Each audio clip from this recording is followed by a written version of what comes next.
osons le dire, le standard minimum du Barça, c'est de marquer 4 buts minimum. Au minimum, tu vas marquer 4 buts. Peu importe contre quelle équipe, peu importe dans quelle compétition, que ce soit en Liga ou en Ligue des Champions. Encore une fois, l'attaque de folie du FC Barcelone fonctionne. La stratégie de Hansi Flick fonctionne. On a un Barça qui est très polyvalent, qui sait jouer plusieurs styles de jeu, qui sait s'adapter en fonction de l'adversaire. Et ça, c'est beau à voir. C'est vrai que ça a été quelque peu inquiétant en première mi-temps. On a une composition d'équipe qui a été un peu étonnante. Je parle notamment du latéral gauche Gérard Martin, sur lequel on va en revenir. Mais voilà, on se satisfait des 3 points pris. Je pense que c'était très important pour le Barça de faire une belle opération face à l'Étoile Rouge à l'extérieur. Tous les points doivent être pris à ce stade de la compétition de la Ligue des Champions. On doit s'assurer de faire partie des 8. Pour l'instant, le FC Barcelone est bien parti malgré un premier faux pas face à Monaco. Mais en tout cas, c'est parti. C'est parti. On va débriefer de ce match-là tranquillement. Mais avant ça, la bonne famille, j'espère que vous allez bien. Bienvenue sur la chaîne Les Goat Coolers. N'hésitez pas à liker et à me poser des questions dans les commentaires dans lesquels je répondrai lors de la prochaine vidéo. Et ça fait toujours extrêmement plaisir, je le dis bien au passage. Alors, je vous le concède, c'est vrai que le Barça, en première mi-temps, a eu quelques difficultés. Maintenant, ça s'explique par notamment une chose, j'ai envie de dire la titularisation de Gérard Martin. Pour les transitions défensives, c'était assez compliqué. On voit qu'il avait du mal à se positionner. J'ai envie de dire qu'il n'a pas non plus l'habitude, parce que c'est vrai qu'il n'a pas énormément de continuité en tant que titulaire, même dans de simples rentrées, parce que tu as Alejandro Balde, le titulaire à ce poste-là, le latéral gauche du FC Barcelone, et ça s'explique également par autre chose, c'est que Gérard Martin, il n'a tout simplement pas le niveau pour jouer au Barça. Même pour dépanner, c'est compliqué. Alors là, on joue face à Étoile Rouge, c'est clairement pas là, c'est loin, même très très loin d'être la meilleure équipe de cette Ligue des Champions. Maintenant, on a besoin d'avoir une doublure fiable. Donc, au final, pourquoi ne pas mettre tout simplement Hector Fort en tant que doublure de Koundé et de Alejandro Balde? Parce que dans tous les cas, tu vas jamais faire sortir tes deux latéraux très performants en même temps.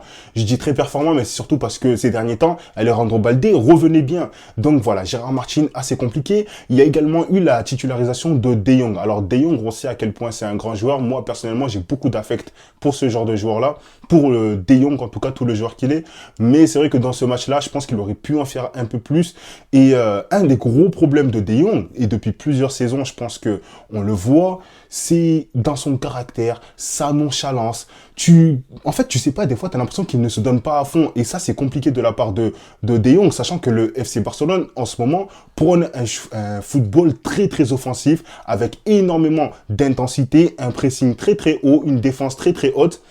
Et c'est vrai que le comportement de De Jong, t'as l'impression qu'il est un peu au ralenti, j'ai envie de dire, par rapport aux autres en tout cas. Maintenant, il fait pas un mauvais match, il fait clairement pas un mauvais match. Il a quand même su stabiliser un peu ce milieu de terrain, mais et apporter un peu cette touche d'équilibre qu'il le fait comme à son habitude.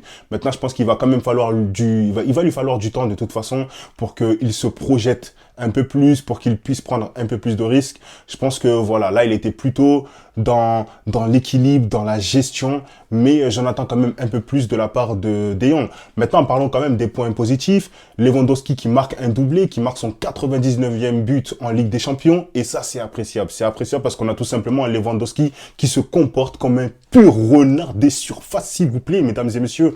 Lewandowski est incroyable. Incroyable. Et moi, c'est dans ce domaine-là que je l'attends. Je m'en fous qu'il fasse des passements de jambes, des passes en retrait, des passes ratées. Ok, t'es dans ta surface, tu marques, point barre. Par contre, je pense qu'il aurait pu en mettre 2 de plus. Très sincèrement, on va se le dire maintenant, voilà. On va pas être gourmand non plus. Mais c'est vrai que Lewandowski, il est dans une bonne forme, il est dans une bonne dynamique, à l'image, j'ai envie de dire, de l'attaque au global, parce que tu as Rafinha qui termine double passeur décisif, qui a l'initiative. Il fait un très très beau centre pour Inigo Martinez qui a ouvert le score. Très beau centre de la part de Rafinha.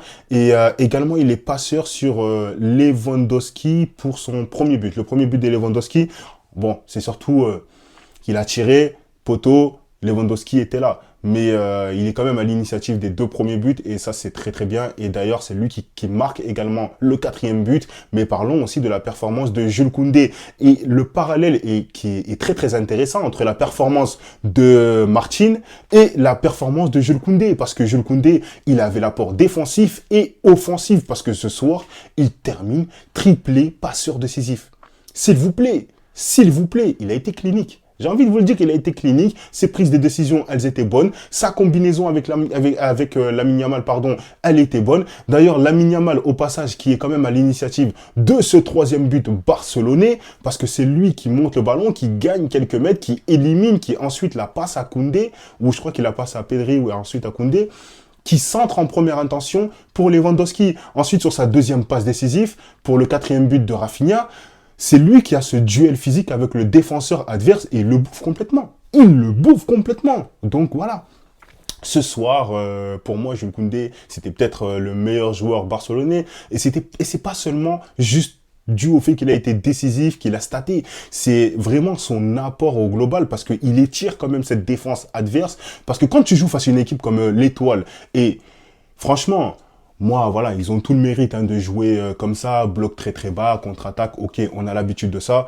Voilà, les équipes faibles jouent avec leur force et ils ont bien fait dans tous les cas d'essayer d'exploiter ça.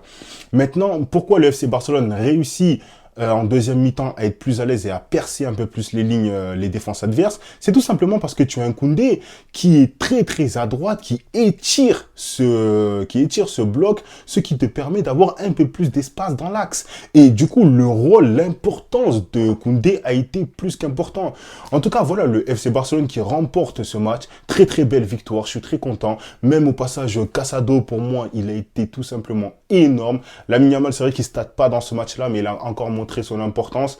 Maintenant, je pense qu'il devrait être peut-être un peu plus direct sur certaines actions. C'est vrai qu'il a tendance un peu à tergiverser, à vouloir faire un peu plus de beaux jeux. Mais s'il était un peu plus direct, il pourrait réussir à stater. Maintenant, moi, j'attends clairement pas de Lamine Yamal qu'il marque des buts ou qu'il fasse des passes décisives parce que rien que le fait que parfois tu aies 2 ou 3 joueurs sur Lamine Yamal, ça veut tout simplement dire une chose, il est beaucoup trop dangereux, mais aussi que du coup, ça libère de l'espace pour les autres joueurs, ça libère de l'espace pour Rafinha, ça libère de l'espace pour Koundé quand il fait ses débordements, ça libère de l'espace pour Lewandowski qui a plus de facilité à faire ses appels.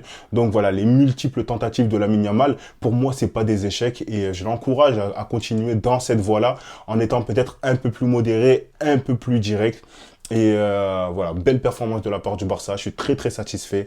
Et en tout cas, tout ce que j'ai envie de vous dire, c'est qu'on va se retrouver pour une prochaine vidéo parce que en ce moment, le Barça est dans une trop bonne dynamique et ça c'est bien. Mais c'est vrai que la question des, comment ça s'appelle, des doublures au Barça, elle se pose. Et au passage, c'est vrai que quand tu vois par exemple la sortie de De Jong, la sortie de Pedri, t'as quand même Dani Olmo qui rentre. T'as quand même Gavi qui rentre, tu as Fermin Lopez qui rentre, et tu te dis, waouh, au milieu de terrain, le Barça est très très fourni. Donc, en fait, c'est quoi le milieu de terrain type du FC Barcelone, même si pour moi, c'est Pedri, Casado, Dani Olmo, on sait jamais, parce que je pense que Gavi, à un moment donné, il va avoir sa chance, on sait pas encore quel niveau il va pouvoir nous sortir. Fermin Lopez qui a terminé buteur ce soir, même si c'est vrai que je l'avais trouvé un peu décevant face au Real Madrid. C'est une équipe assez homogène qui a beaucoup de capacités, énormément de capacités. Et j'ai failli oublier de parler de Koubarsi, je m'excuse, parce que c'est vrai que très très inquiétant la blessure de Koubarsi. J'espère qu'il s'en remettra vite. Gros coup qu'il s'est mangé à la tête. J'ai vu les images, beaucoup de sang, ça faisait quand même assez peur à voir. Donc j'espère qu'il va s'en remettre parce que moi je vous le dis clairement, c'est qui Sergi Dominguez, je crois, le remplaçant en défense. J'ai pas très confiance. J'ai pas très confiance. Il avait fait des matchs en pré-saison. Il avait également joué quelques matchs. Je crois que face à Osasuna, c'est lui qui avait joué. C'était très compliqué. C'était beaucoup trop compliqué. En plus, je crois qu'à ce moment-là, on sifflait qu'il avait aligné et Gérard Martin et Sergi Dominguez. Donc voilà, je pense que la grosse question que le FC Barcelone doit se poser, c'est au niveau des rotations défensives. C'est là que ça va être compliqué. Maintenant, tout ce qui est secteur offensif, j'ai pas trop d'inquiétude de ce côté-là. Mais voilà, c'est la fin de cette vidéo. J'espère que vous avez apprécié, que vous avez passé une bonne soirée. Donc la bonne famille, je vous dis à très très bientôt. Et s'il vous plaît, n'oubliez pas de vous abonner et de liker parce que ça fait toujours extrêmement plaisir.